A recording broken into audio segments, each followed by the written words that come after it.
Je suis née à Paris en 1976, au mois de mars, c'est le printemps. Je suis né en octobre 1967 à Niort, dans les Deux-Sèvres. Un barreau qui permettrait à des confrères et des consoeurs bien différents les uns des autres et dans leur mode d'exercice et dans leurs individualités d'avoir un sentiment d'appartenance.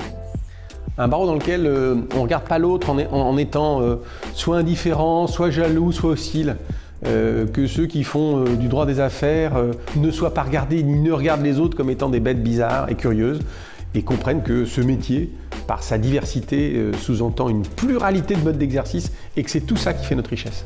Un barreau rassemblé. Un tribunal où les avocats peuvent circuler, discuter avec les juges, ouvrir les portes, avoir leur place pleine et entière. Quelque chose qui n'est probablement pas en hauteur d'ailleurs, parce que la hauteur ségrègue beaucoup. Quelque chose qui est probablement à plat, et où du coup les circulations sont fluides. Et l'ouverture est essentielle pour que même les justiciables s'y retrouvent. Joyeux, combatif, altruiste. Empathique, intelligente, sensée. Alors je sais pas si c'est... Fais gaffe. Ouais, c'est ça, mais non, je sais pas si c'est sensé ou sensible. Christiane Faralchoul. Sans doute Christiane Faralchoul. Parce que elle a été un très bon bâtonnier, mais qu'en plus, derrière, elle a transcendé la chose en prenant la présidence du Conseil national des barreaux, et elle a montré qu'un bâtonnier parisien n'était pas simplement quelqu'un qui portait son ego, mais quelqu'un qui savait fusionner du collectif au niveau national, et ça, c'est une force incroyable. C'est les hommes qui doivent s'empêcher, comme disait le père de Camus, et la déontologie, au contraire, ça permet de gérer un métier qui est celui de l'adversité tout de même.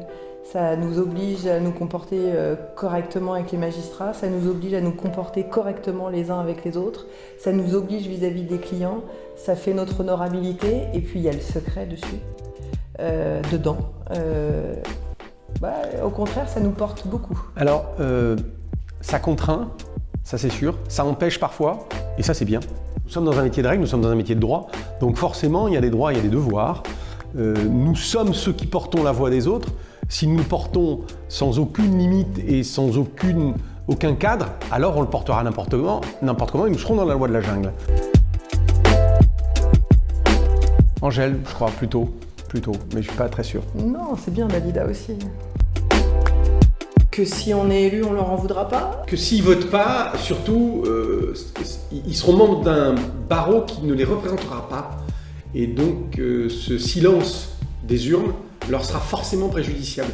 Or, on veut qu'ils puissent faire valoir leurs droits là aussi. On est avocat porteur de droit, il ne faut pas s'oublier soi-même, et quand on vote pas, c'est qu'on s'oublie. Plus sérieusement, que la porte sera ouverte.